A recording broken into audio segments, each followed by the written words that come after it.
Disney has officially released the details of how the reservation system is going to work for Disneyland's reopening. They've also let us know what attractions are going to initially be open when Disneyland reopens, and they finally let us know when Avengers Campus is going to open. We're going to talk about all of that in today's video.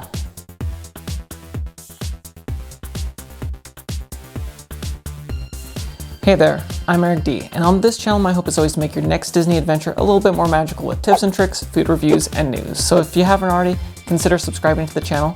But this week, Disneyland released so much information, and it was lots of exciting information. And I'm going to give you the highlights of all of the things you need to know, and so let's start breaking it down. First, about the Disneyland reservation system. Disney said, the theme park reservation system will launch on April 12th, and guests with existing valid theme park tickets can begin making park reservations for the days that their park ticket is valid.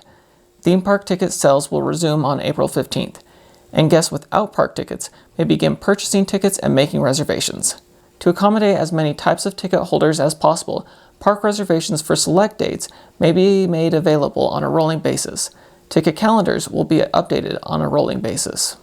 What I've read from official Disneyland ticket providers is that the calendar will be 60 days out, but as we've seen from Walt Disney World, just because the calendar is out a certain amount of time and you might see dates blocked out, that doesn't mean that they won't go back and refill those based on maybe things change, maybe they're able to up the capacity, or maybe some people cancel their reservations. So you can always keep an eye on that if something is blocked out that you want to try for that date. Some more important details from Disney. Guests with Park Hopper tickets may choose, pending availability, which theme park to start their day when making their theme park reservations, and then will be able to visit the other theme park beginning at 1 p.m. that day.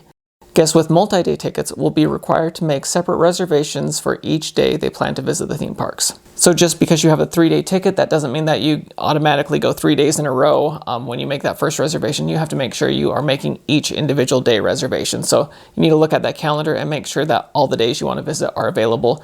But it is great news that park hopping will be available.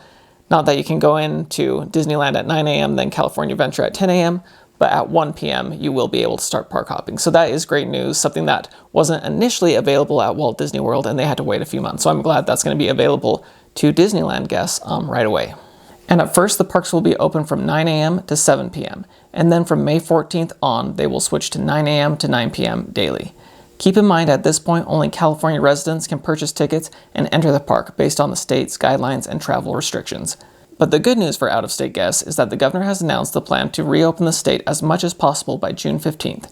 So from what many in the media are understanding that will mean is that the travel restrictions will end by then, if not sooner. So while there still will be limited capacity and mask mandates in play, it does sound like the state of California is going to get rid of that travel ban in the near future, like mid-June. So that is exciting news for those out-of-state guests like myself. So hopefully that will happen. And even on the governor's Twitter recently, they didn't get all the Johnson & Johnson vaccines they were planning for this week. You know, some news headlines said that.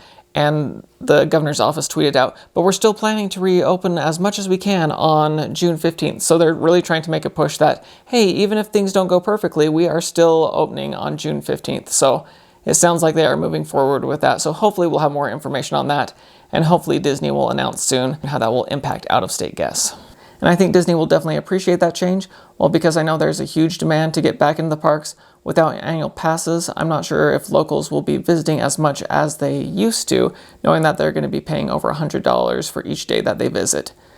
Based on some of the initial reactions by former pass holders looking at the prices, it's clear that for the time being, their visiting habits is going to have to change a bit until there's some new pass holder or rewards program in place. Now let's talk about what attractions will be open when the parks reopen. The Orange County Register said, Disney has confirmed more than 45 rides and attractions will return when the Anaheim theme parks reopen on April 30th. I'll link the article below. Here's the full list they provided. As you can see, there are plenty of classic and obvious outdoor attractions that we all thought would open, like Autopia and Big Thunder Mountain, but also indoor attractions like Rise of the Resistance, Pirates of the Caribbean, and Small World.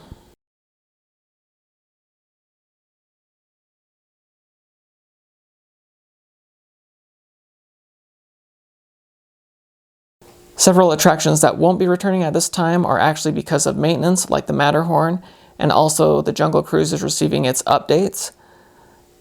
But as we all guess, Finding Nemo Submarine Voyage is closed, and things like Mickey's House will be closed because of the character meet and greet aspect of it, although it sounds like characters will be waving from a distance at their houses in Toontown. And here is a quick list of the restaurants that will be available upon reopening. As you can see, Blue Bayou, Pizza Planet, and other options aren't available on that list, but my guess is as they hit that June 15th date, and the state allows restaurants to increase their capacity, and eventually the park's capacity goes up, we're going to see more and more options increase too. It's clear it will take a little while to get back up to full speed, so set your expectations appropriately. And lastly, Disney has announced that Avengers Campus will finally open at Disney California Adventure on June 4th.